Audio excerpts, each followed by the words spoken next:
Good afternoon, and welcome to the Tulsa Regional Chamber's State of the City, featuring Tulsa Mayor G.T. Bynum.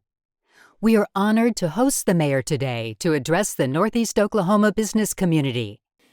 This year, Mayor Bynum has led the way for continued economic expansion in the city of Tulsa. We are attracting new businesses in innovative tech, medical services, and advanced mobility fields, while historically strong industries like manufacturing and energy continue to expand across our region. Finally, nobody worked harder throughout the entire process of crafting, supporting, and passing the Improve Our Tulsa 3 capital improvement package than Mayor Bynum. This historic package funded critical improvements to Tulsa's streets, city facilities, and equipment, and invested in crucial housing needs in Tulsa, all without a tax increase. Mayor Bynum's leadership brought the Improve Our 3 Tulsa package together, and his tireless campaigning for it got it past the finish line. The Tulsa Regional Chamber is proud to work alongside Mayor Bynum in pursuit of regional economic prosperity, and the Chamber is honored to host him for today's State of the City address. Please join me in welcoming to the stage Tulsa Mayor G.T. Bynum.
Thank you all for standing up. A few years ago, one of my colleagues on the city council noticed you did not stand up during my speech and let me know about it afterwards. So glad we got that cleared out. It's all downhill from here. I really appreciate that introduction. Those are great photos from 918 Day this year, our annual celebration of all the things we love about Tulsa. And let's hear it one more time for the kids from McLean.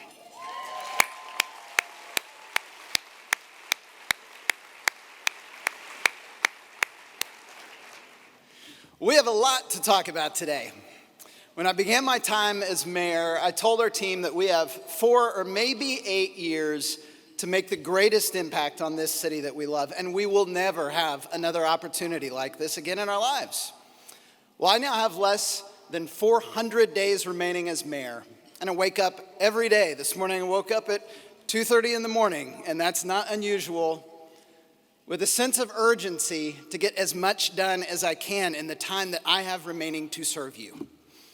So we're doing a lot, but I use that term intentionally. We are doing a lot because I speak on behalf of a broad team that is working hard every day to make these things happen. Everything in my life starts with my family. I'm so thankful for the love, support, and inspiration that I've received throughout my time in this job from my entire extended family. Represented here, God, can't talk about my kids without getting choked up. They're represented here today by my wife, Susan, my daughter, Annabelle, who got out of school for this. My son, Robert, is taking a test, so he's not here. My mom, my sister, Maggie, and my brother-in-law, JP. Thank you for being here today.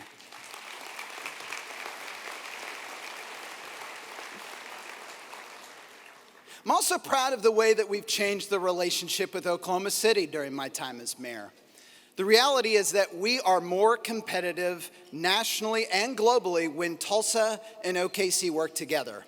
And that's a lot easier to do because one of my best friends happens to be the mayor of Oklahoma City, and he's here today. I want to thank Mayor David Holt for seeing what our two cities can accomplish when we work together, and for being a great partner with me in leading our two metro areas. Mayor, thank you.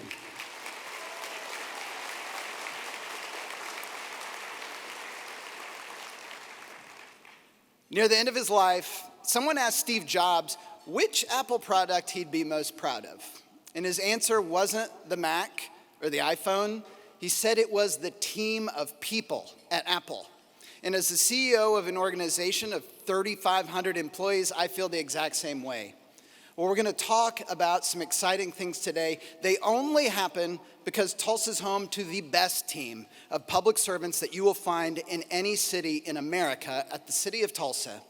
They have been tested over and over again during the last several years, and through every crisis, they shine. I'm so grateful to work with them and proud to work with them every day. Their enthusiasm for our momentum in Tulsa led to a proposal to update the City of Tulsa logo and brand, which has not changed in 15 years. They even developed a video so I could show it to you. Let's take a look.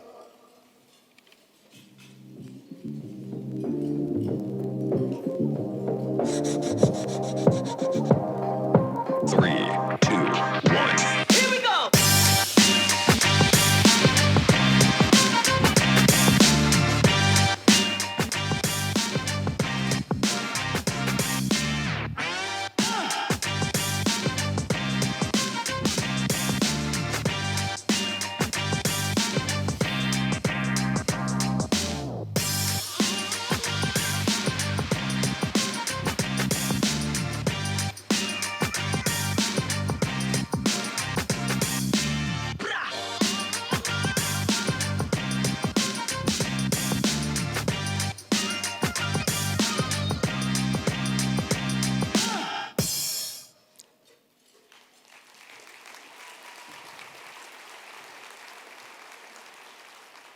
That brand was designed by a genius who works on our graphic design team named Lathan Camus. He created not just our new brand, but the font that you saw in that video, and he named it TUL Sans, Tulsans. So now we don't just have a flag, we've got a font to honor our city as well. The members of the Tulsa City Council are my partners in all that we're going to talk about today. I loved my 8 years on the City Council because it's the only place where you take 9 Tulsans from different parts of town with different beliefs and life experiences, and you ask them to work through some of our community's greatest challenges together. It can be an incredibly hard job, and I want to thank them and our city auditor for their devotion to Tulsa. I also want to thank the team at the Tulsa Regional Chamber. The partnership that we have forged between the city and the chamber over the last 6 years, in which the chamber brings prospects to the table and the city facilitates their investment in our community, has been a powerful combination. I'm so grateful for this partnership. To Mike and the whole chamber team, thank you.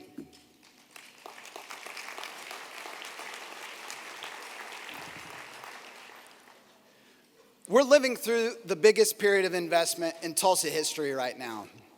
When I visit with CEOs looking to invest in Tulsa, one of the most common things they tell me is that they're attracted to Tulsa because the community is investing in itself. They want to be part of that momentum. We had a big test of this in August with the Improve Our Tulsa vote. It was an opportunity for our community to decide if we're going to continue this momentum or not. And by a landslide, Tulsans said yes.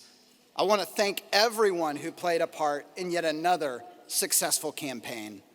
Oh yeah, also 200,000 people lost power this year for a week following the Father's Day storm. But our community pulled together and made it through. I want to thank the crews from PSO, the City of Tulsa, and the state of Oklahoma for their work to restore power quickly and then do the months-long cleanup the right way.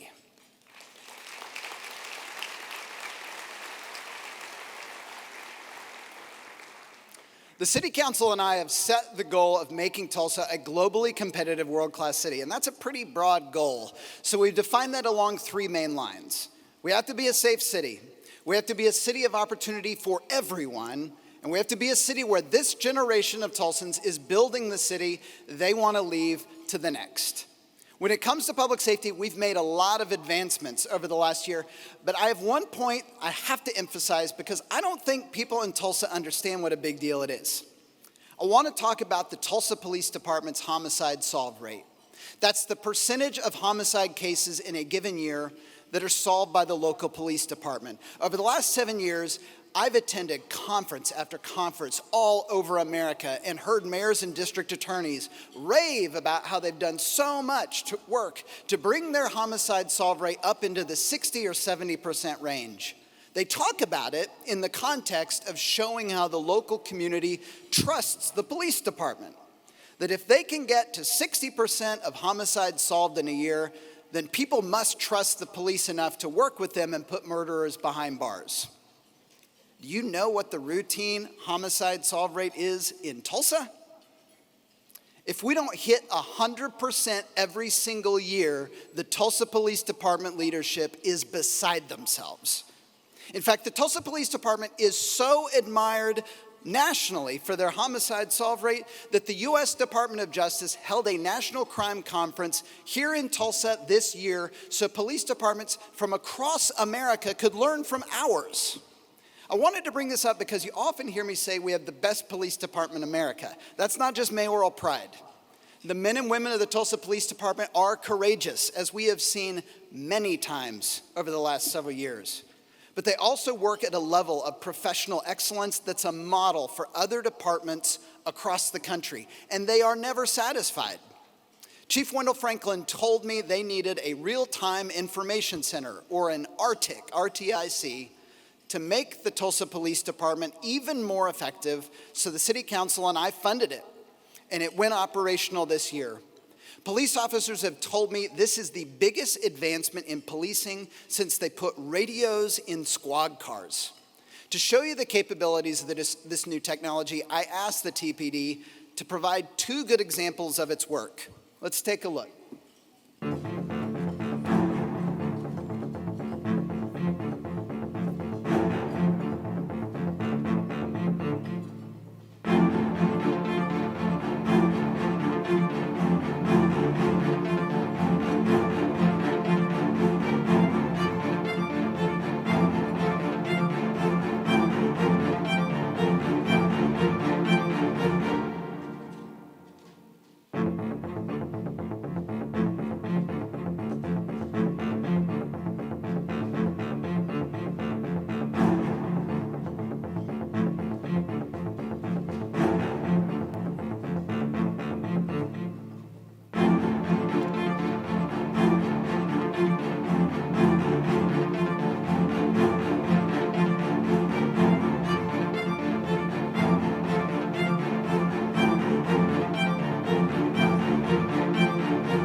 That's just 2 calls.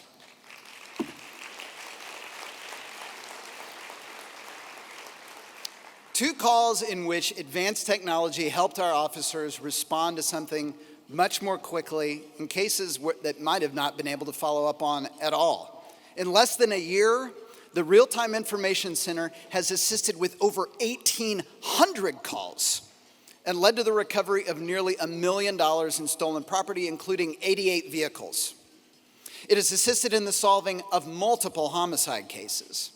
With the Real-Time Information Center in use, we will make Tulsa safer for our citizens and for our police officers.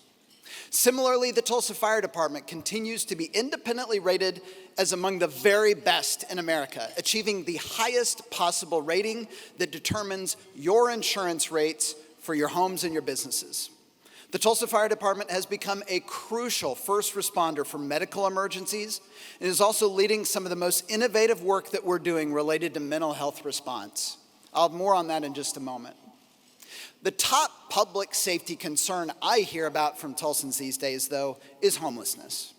Tulsans want our neighbors experiencing homelessness to be in a safe environment, which means off the street, where they're subject to extreme weather and crime. To address this, we are revolutionizing the role of the city government in addressing homelessness. Historically, the city mostly served as a pass-through for federal funds to be allocated amongst service providers. It's clear that is not enough anymore. Our work on this front largely falls into three main categories: building more housing, getting help for people who want it, and enforcing our laws equally on everyone, regardless of their housing status. The City Council and I convened a task force to learn from experts where we can be most helpful. We met every week for the better part of the last year, and from that comes many of the programs that I'm going to talk about today. Everybody that we spoke with said Tulsa needs more housing. An independent study funded by the Ann and Henry Zero Foundation revealed that Tulsa needs about 13,000 new units of housing over the next 10 years. Fortunately, the free market will take care of about 80% of that. But 20% of it is housing that the private sector is not incentivized to build: homeless shelter space, permanent supportive housing, transitional housing, etc.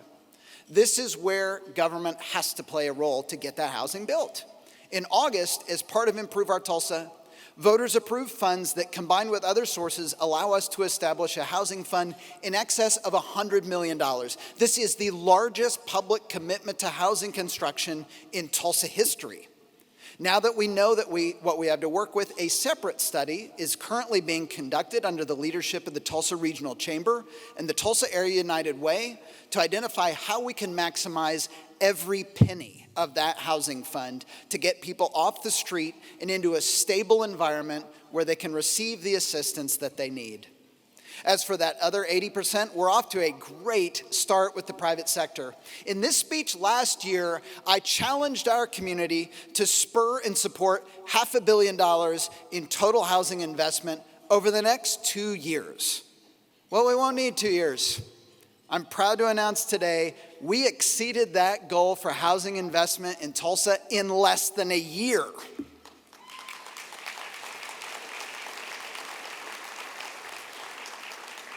And to support our continued momentum in private sector housing development, I'm today announcing that moving forward, affordable housing project developers will receive concierge service from the city when it comes to building in Tulsa.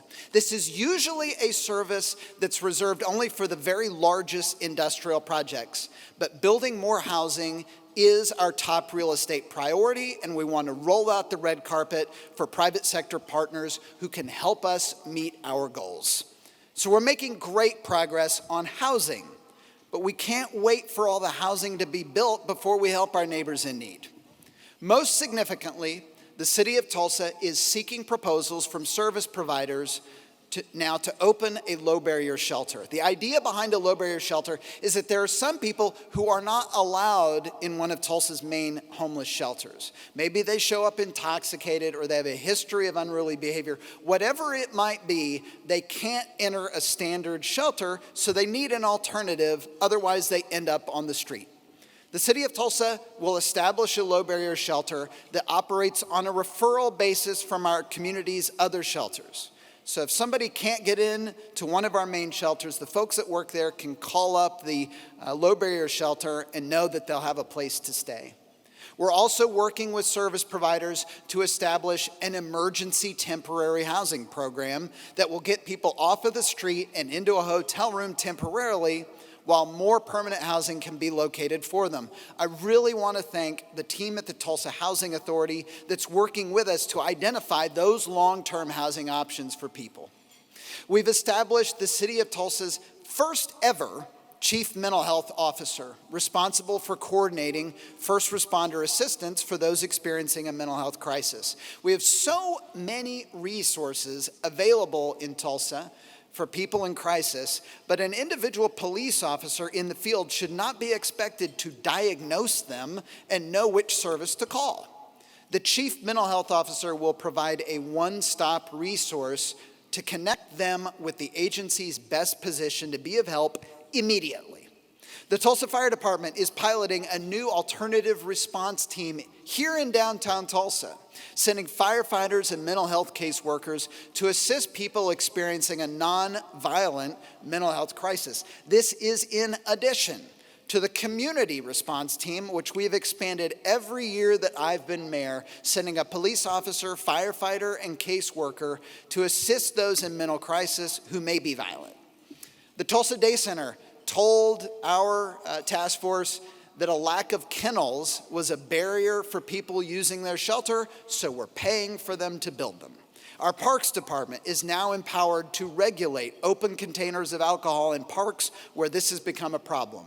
We sought and received permission from the railroads to remove campsites from their property. We are seeking the same permission from the Oklahoma Department of Transportation and the Oklahoma Turnpike Authority. We are using city crews to enforce our ordinance that bans camping on public rights of way, and we're contracting with the nonprofit Center for Employment Opportunities to clean up sites where litter has been left. To date, almost all the work of these crews has been in response to citizen calls for assistance. But we found that when these crews are able to proactively target particular hotspots every day, the camping and litter in those areas goes away.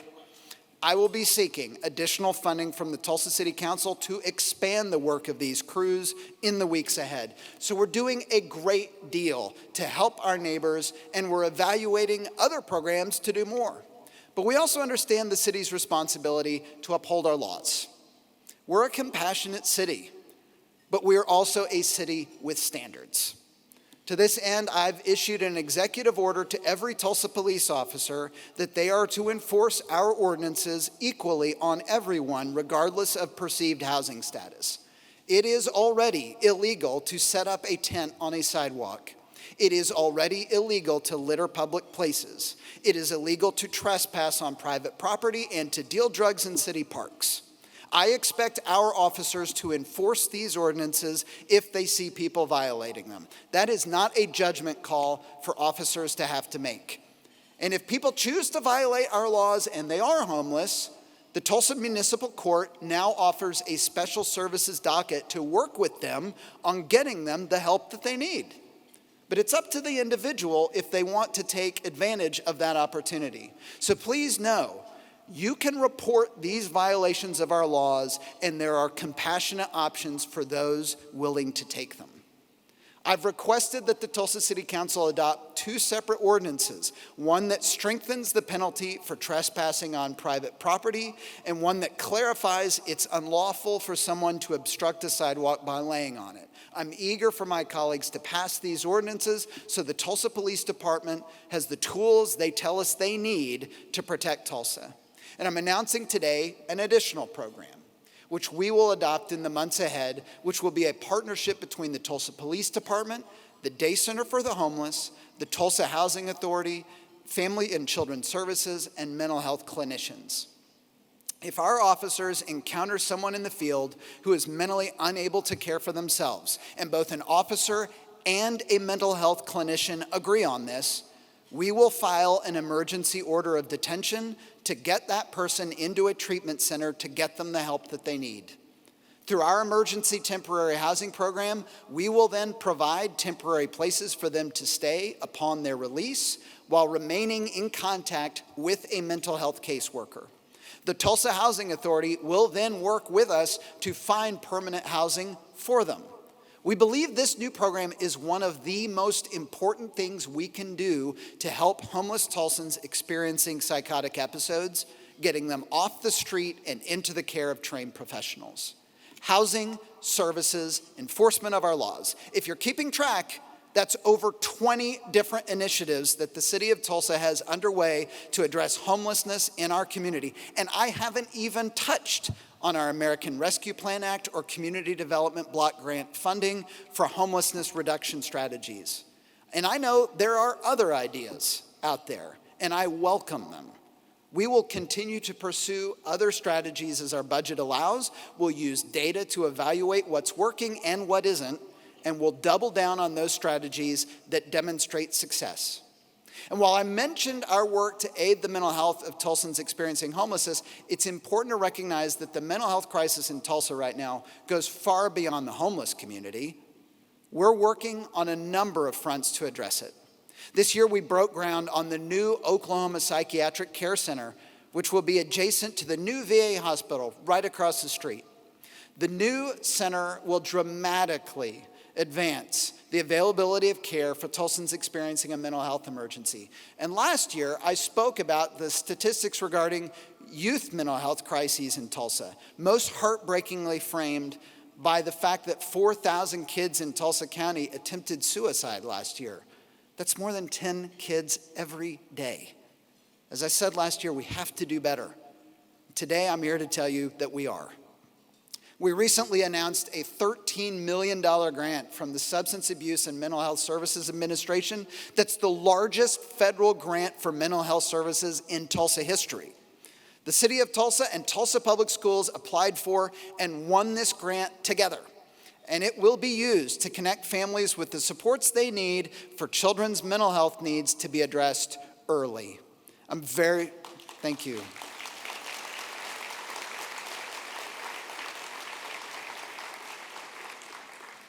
I'm very grateful for Tulsa Public Schools Interim Superintendent, Dr. Ebony Johnson, and her team's partnership on this, and for the leadership of the Healthy Minds Policy Initiative in successfully securing this game-changing grant. Similarly, I told you last year that we have an opportunity to fund a 24-hour-a-day, 7-day-a-week juvenile psychiatric crisis center, something we don't have in Tulsa. Just last night, the Tulsa City Council approved my request for a $1 million allocation to that project, which will help fund its construction. I appreciate our partners at Tulsa County who are working with us to build this facility, which will then be operated by the state and federal funds once it's open. This will be another resource to provide Tulsa children with the supports that they need. And while homelessness and mental health are top of mind for many of us lately, there's a major epidemic facing Tulsa that we have to confront. I'm talking about domestic violence. The Urban Institute, a nonprofit research organization, recently spent 11 months studying domestic violence in Tulsa. Among their findings was that in 2021, Tulsa County had nearly 6,400 domestic abuse crimes, the highest of any county in the state of Oklahoma. In 2022, the Tulsa Police Department reported over 17,000 911 calls related to domestic violence and over 1,200 arrests. Today, I'm announcing that in partnership with Domestic Violence Intervention Services, I will issue an executive order to form the Tulsa Commission on Domestic Violence. This commission will bring together service providers, law enforcement, educators, and leaders from city, county, state, and tribal government to decrease domestic violence homicides, strengthen cross-sector partnerships, and elevate community awareness around domestic violence so every Tulsan can play a part in preventing it.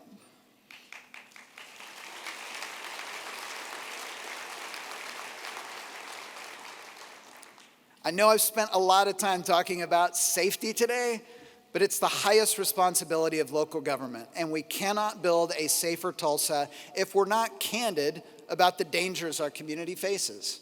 I'm grateful for all the people who are working in so many areas to make our city safer for everyone.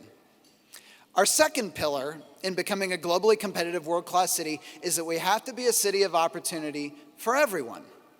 I ran for mayor because I wanted to bring the full resources of the city behind addressing the life expectancy gap between North Tulsa and the rest of the city. Much progress was made in the preceding decade by focusing on public health initiatives, but economic opportunity is one of the major contributors to health outcomes. If we want kids in North Tulsa to have the same opportunity for a long, happy life as kids in other parts of the city, we have to grow the economy and build wealth in that part of our city. We've made great strides in this over the last 6 years, attracting over $1 billion of private investment into North Tulsa and attracting major employers into the area, but we're not stopping there. Thanks to a partnership with Tulsa County and TEDC Creative Capital, we broke ground this year on a new entrepreneurship incubator that will be housed in the historic Moton Hospital on Pine. The Greenwood Entrepreneurship Incubator at Moton represents our community's collective impact approach to building the next generation of great businesses in North Tulsa. We're also making progress on one of the most significant real estate projects in the city's history, the Kirkpatrick Heights and Greenwood Area Master Plan. The goal of this project is to transform vacant urban renewal land immediately north of the interdispersal loop into a vibrant mixed-use development. My message to North Tulsa community leaders was simple. The city and city authorities own the land, but we want whatever happens there to reflect the aspirations of North Tulsans and what they have for the site. So whatever North Tulsans decide is what we are going to do. The plan was developed over the course of a year, utilizing rigorous community engagement paired with national expert consultants. And the end result is the Kirkpatrick Heights and Greenwood Area Master Plan, which has been approved by the Tulsa Area Metropolitan Planning Commission and adopted by the City Council. The City Council and I have also allocated $7 million towards public infrastructure to begin implementation. But our next step is governance. We want the benefits derived from developing this site to go to North Tulsans. A working group of community leaders is currently evaluating best practices from all around the world, and we hope to have that structure in place in the next year. Again, our goal is to build wealth in North Tulsa, which we know will lead to better health outcomes and will close the life expectancy gap between North Tulsa and the rest of our city. We also continue to make progress in righting one of our city's most shameful wrongs. I mentioned the Tulsa Police Department's nationally leading homicide solve rate earlier, yet our city waited 98 years to try and find the victims of the 1921 Tulsa Race Massacre. We know that, at the very least, there are 18 victims of the race massacre buried somewhere in Oaklawn Cemetery at 11th and Peoria. We have the invoice from Tulsa County which paid for their burial without identifying them. This generation of Tulsans has gone to great lengths to find them, partnering with the Oklahoma Archaeological Survey and some of the best forensic anthropologists in America. This year, we had a major breakthrough. DNA has been recovered from the remains of 7 individuals who fit the profile of race massacre victims. DNA experts have combined this with genealogical data that ties them to DNA descendants with specific names living today in several states around America. We believe this is the first time connections of this kind have ever been made anywhere in the world. We will continue to pursue this investigation wherever it leads us, with the ultimate goal of reuniting the remains of victims with their families. In addition to eliminating racial disparities in Tulsa, we're also focused on assisting individual Tulsans when it comes to wealth creation. Last year, I established the Office of Financial Empowerment with the goal of increasing financial literacy and reducing debt. Our Financial Empowerment Center provided free individual counseling to Tulsans in the last year, increased collective savings among clients by over $220,000, and reduced their debt by nearly $800,000. Our Volunteer Income Tax Assistance Free Tax Preparation Program helped almost 4,700 Tulsans file their tax returns for free. We want to more than double that in the next year to 10,000. The free tax prep program is made possible through IRS trained and certified volunteers, and if we're going to reach more Tulsans, we need to recruit 250 volunteers to train and certify before the tax season opens in February. If you're interested or your organization can recruit volunteers to help us expand this effort, please join us. We also continue to focus on making sure Tulsa is a city where people get equal work for equal pay. I want to thank all of the employers who have signed the Mayor's Pay Equity Pledge. If you see an employer on that list right there, you can have confidence they are committed to to a workplace where you get the same pay for the same work. And if your organization hasn't signed this pledge, you still can. Please reach out to me directly, and we'll be happy to add your organization to this list of leaders. But that's not enough. Our community must reframe our view of childcare. Thank you.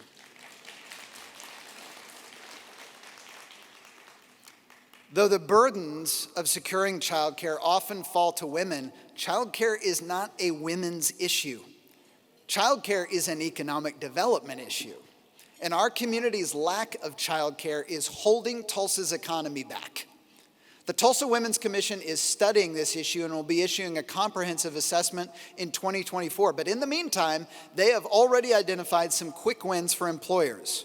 You can perform a survey within your organization to determine what would be most helpful to parents. You may be surprised to find easy adjustments like avoiding meetings which coincide with childcare drop-off or pickup, or providing your employees who are expecting parents with childcare resources. If you'd like to be a part of the Tulsa Women's Commission's work on this important issue, please shoot me an email directly at that address right there, mayor@cityoftulsa.org. When it comes to creating a city of opportunity, I have even more to share, but we're going to come back to that here in a sec. The third pillar is that we're building the city we want to leave to the next generation of Tulsans. Right now, 95% of everything Tulsans throw away at their homes is either recycled or converted to electricity. We're one of the greenest cities in America when it comes to household solid waste disposal. This year, we negotiated a 15-year contract with our trash-to-energy plant that will keep us in this leadership position. This year, we also signed one of the most historic and important agreements in Tulsa's history, forging a partnership with the Muskogee Creek Nation and the city of Jinx to build a lake in South Tulsa in the Arkansas River corridor, running from roughly 71st Street to 103rd. This lake will be transformative for our region, harnessing our greatest natural feature, the Arkansas River, for recreational opportunities and economic development. But more important than the lake, in my opinion, is how it's going to come about, through collaboration between a tribal nation and Oklahoma municipalities. I'm hopeful our three governments will establish a model for future cooperation that benefits the whole region. I especially want to thank my friend, Chief David Hill, who I know is here today, Speaker William Lowe, and Jinx Mayor Corey Box for working with us to make this happen. Chief, thank you.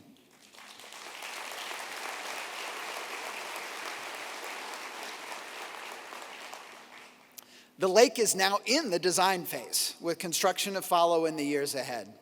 We've also completed some exciting park projects over the last year.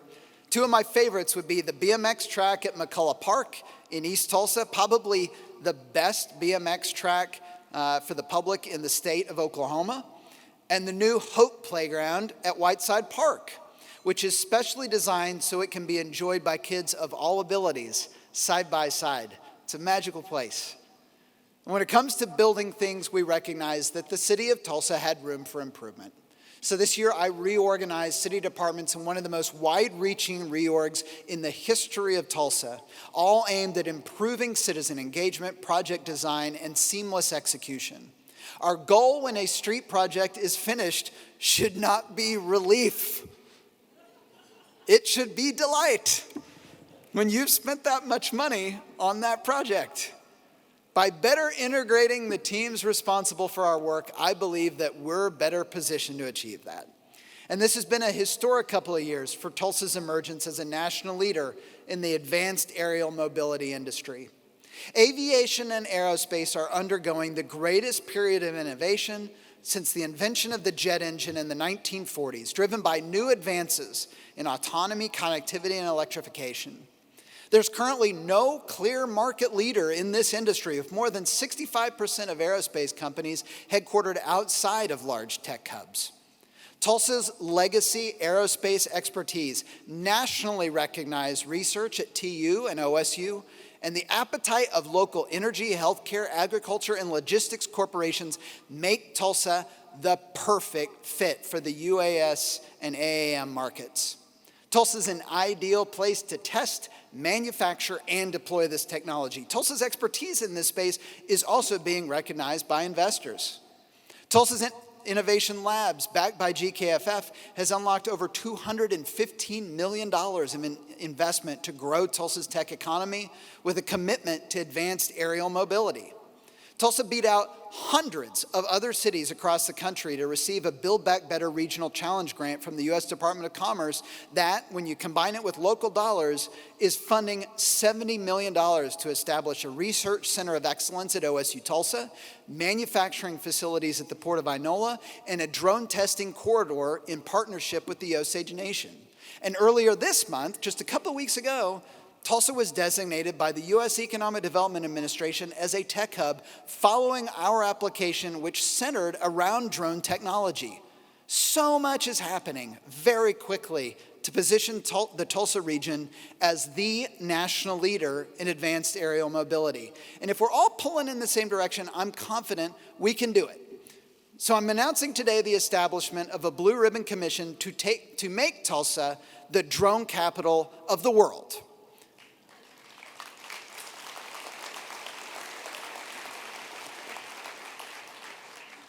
This commission will study ways in which the city of Tulsa can support this industry and make recommendations for how we will establish Tulsa as the world's leader in advanced aerial mobility. And while I've talked about many things we're doing today, I want to highlight 3 specific things I look forward to in the year ahead. First, we will finish construction on not 1, but 2 once-in-a-century projects in Tulsa. First, the lake in the Arkansas River that people have been talking about since 1964 will open. I've been working on this for 15 years, and I believe the activation of the Arkansas River corridor will be one of the most transformative things that our generation does for Tulsa. Instead of everybody getting excited for that one day a year we get to have the raft race, we will have a lake open for canoeing, kayaking, paddle boating, and recreational amenities along the shoreline that make it a regional recreational destination.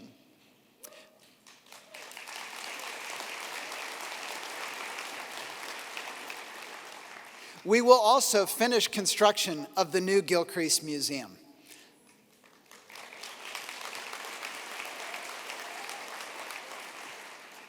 When finished, it will not just house the greatest collection of American art and history outside of the federal governments. It will be the only museum in Oklahoma capable of housing major traveling exhibits. It will take in an amazing view of downtown Tulsa to the east and the majesty of the Osage Hills to the west. It will be a point of pride for all Tulsans. And I hope somewhere Mr. Gilcrease is proud of the way that our community is taking care of his tremendous gift to our city. Each of these projects is a landmark achievement for Tulsa, representing years of planning and comprehensive community support to make it a reality. Now, don't take this next one the wrong way, but I'm so excited for us to elect a new mayor in the year ahead. During the Father's Day storm, when we had 200,000 people without power, my friend, Counselor Jeannie Q, came up to me and she said, "You know, I think the 8 years that you were mayor might go down as the worst 8 years that Tulsa ever had." I've teased her about that ever since. She swears it was a compliment about crisis management. We have no doubt faced a lot of challenges during my time as mayor, but we've also proven our resilience and enjoyed a historic run of achievement. I love being mayor, but I also believe it's important to have somebody new in this job every 8 years or so with different ideas and new energy. That is what is best for Tulsa. I'm grateful to see several outstanding Tulsans pursuing what I think is the best job in public service. I will not be endorsing anyone in the campaign. I want to be a resource for the candidates, and have already hosted several of them for meetings in my office with department directors so that they can ask them any questions that they want. My goal is to position our next mayor to be as successful as possible. The last thing that I'm fixated on in the year ahead is trying to establish a long-term framework for governance with the tribal nations whose reservations intersect in Tulsa. This is a challenge because the city is the least empowered to do this, but Congress has failed to do anything, and our state government is fixated on litigation. I've spent 3 years waiting for them to do something, and they haven't. So we're going to do as much as we can on our own. This has been tied up in litigation for years, and if no one does anything different, that's just how it's going to continue for years on end. I normally don't talk about stuff that's being litigated, but this is of historic importance for our city, so I'm going to be more open with you today than I have been before. Tulsa exists in the Muskogee Creek, Cherokee, and Osage reservations. The Supreme Court has settled this, not once, but twice in recent years. I respect the decision, and honestly, I'm excited that we can be part of these reservations. I have the greatest respect for Chief Hill, Chief Hoskin, and Chief Standing Bear. They are fine leaders and honorable men.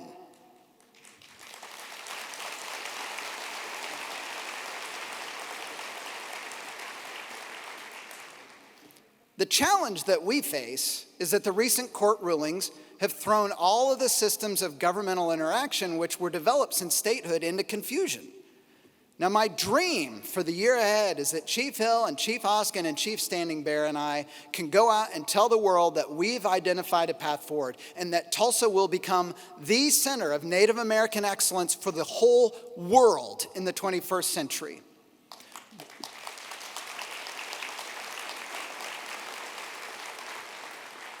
We are now the largest city in a reservation in America, so let's celebrate that. Let's make it a benefit rather than acting like it's a problem. I believe our main challenge as a city on this front is that we're only incorporated under the state of Oklahoma. Our laws and governance are not formally recognized by the tribal nations, even though their citizens vote in municipal elections just like anyone else. This creates short-term roadblocks. None of the tribal nations have a zoning code for Tulsa, or a building code for Tulsa, or an electrical code for Tulsa. If we didn't have those things in place, or if they only applied to some people and not to others, it would make our city a dangerous place. But I believe all of those things can be resolved with collaboration. The larger issue is that the city of Tulsa has a municipal code developed through democratic processes over 125 years of trial and error. This should be an asset to the tribal nations as it is to the state of Oklahoma. I believe the best way for us to resolve all of this is for the tribal nations to recognize the city of Tulsa as part of their nations, the same way the state of Oklahoma recognizes us. The state of Oklahoma delegates self-government to the city of Tulsa on any issue that they don't claim for themselves. If the tribal nations would be willing to do the same, we could move beyond the litigation that's been a source of antagonism for the last 3 years and shift our focus to building that international center of Native American excellence right here.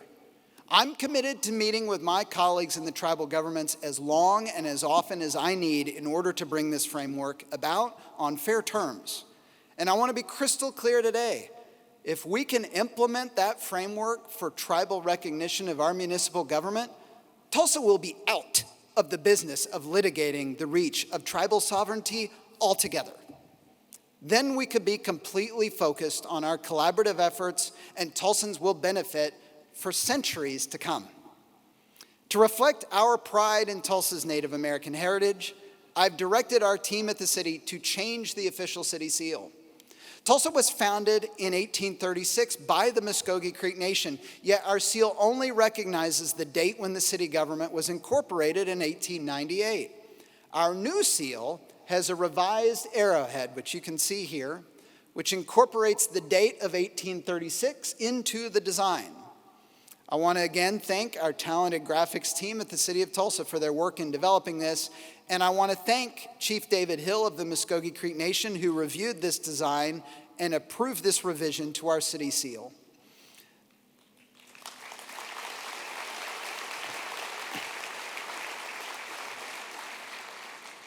I will be sending this revised seal that better reflects our Native American heritage to the City Council for approval in the weeks ahead.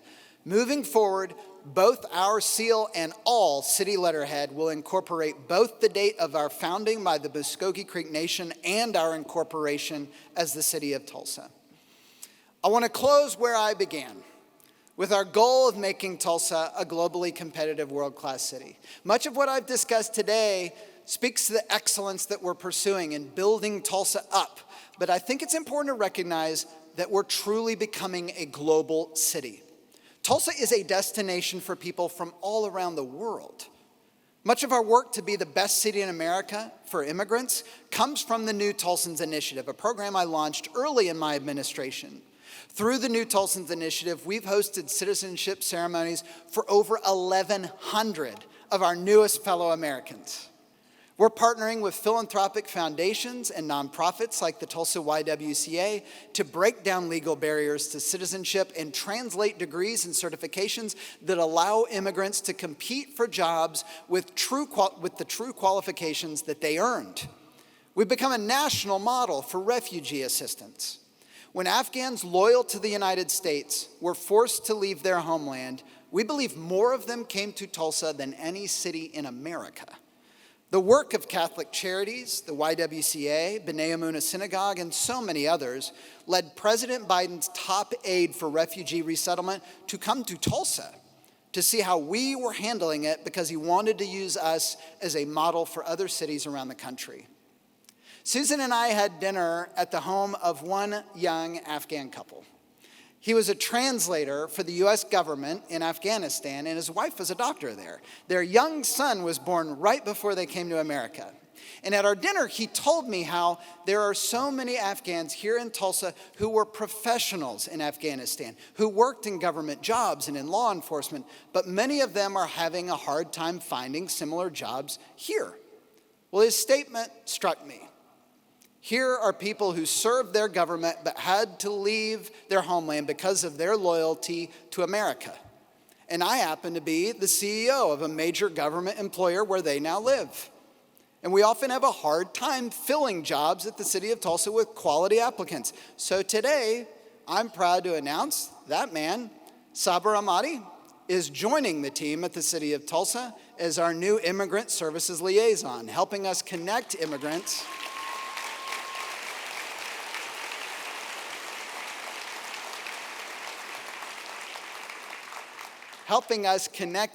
with quality jobs available at the City of Tulsa. He is here today as my guest, and I want to thank him for his service to our country and his future service to our city. Saber, thank you.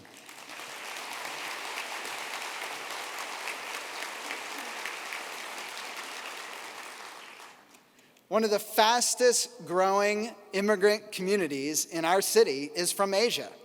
Originating in the work of our faith-based institutions in countries like Vietnam and Malaysia, Tulsa has become known in Asia as a welcoming city of opportunity. And our Asian community is growing.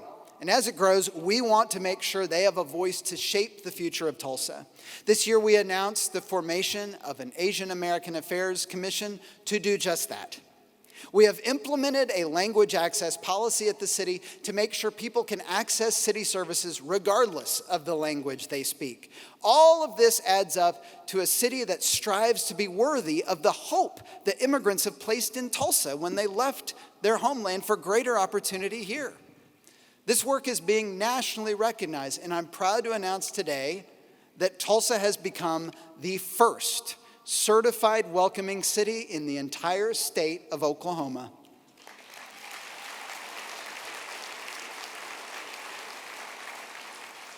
I want to thank all our community partners who are working to make us the best city possible for immigrants from around the world, and I look forward to welcoming America's official presentation of this recognition on December 6th. But being a global city isn't just about how it benefits us. Tulsa's America's most generous city, famous for being a people motivated by what we can do for others. I just returned about 72 hours ago from Tanzania, where we're working to establish our first sister city on the continent of Africa in Mwanza. The potential I saw there is a great example of this. About 2 decades ago, our fellow Tulsan, Chris Gates, founded a home and school in rural Tanzania for girls who are wards of the state. He called it Mainsprings. The purpose of the school was to create a safe place for these girls who had lost their families so they would not fall victim to violence or human trafficking. Since then, Mainsprings has expanded its work to provide high-quality education for impoverished children in a region where the public school classroom student-to-teacher ratio averages 200 to 1. Mainsprings works to break the cycle of poverty and create a sustainable future for every child who goes there. And the kids at Mainsprings are incredible people. They speak at least 2 languages, Swahili and English, and the work they're doing in applied science and math in particular is advanced. In a country with a strong ag economy, every student becomes an expert in sustainable agriculture. But the kids in the Home for Girls are always going to have a special place in my heart. They have experienced things in their lives which we would not want to imagine. Yet they are joyful, smart, funny, and inspiring. Every member of our group was moved by our time with them. They have great hopes for their future, and they're doing the work today that's going to make them leaders as adults. They have plans to be lawyers and doctors. One is on a path to play Olympic basketball. Her dream is to play in the WNBA here in the United States. I told her my dream is that she plays for the Golden Hurricane or the Golden Eagles first. Chris Gates keeps the U.S. office for Mainsprings right here in Tulsa, and I really wanted to single him out today for our city's thanks, but he's in Tanzania doing the work that he loves. Over the last 2 decades, hundreds of Tulsans have traveled to Mainsprings to volunteer, and over this time, it built a special relationship between our community and the major city for the metro area where Mainsprings exists, the city of Mwanza. And so as a natural outgrowth of that relationship, we're establishing our sister city with Mwanza, Tanzania, our first in the continent of Africa. I have so many takeaways from my time in Tanzania, but the biggest one was a reminder of how much people have in common around the world. Within the first 10 minutes of meeting Mwanza's Lord Mayor Sima, who quickly became a great friend of mine, we were talking about infrastructure, economic development, and opportunities for young people in our cities. I see great opportunities for Tulsa and Mwanza to work together on economic development, healthcare, tourism, and higher ed. The world can seem a pretty divided place right now. Opportunities like this give us a chance to work with people from very different countries at a human level, and when we do that, we tend to find that most folks just want the same things. Things like security for their family, opportunity for the next generation, and a hometown that they can be proud of. This is one story in one country where the work of a Tulsan grew into something so much greater. The reality is that there are dozens of stories like that, each unique in its own country and focus, and the spirit of this city is making the world a better place. We've covered a lot today because there's so much underway. It's an exciting time. I want to thank all of you for the parts that you're playing to build the best city that we can for future generations of Tulsans. Today, the state of our city is strong and it is making the world a better place. Thank you.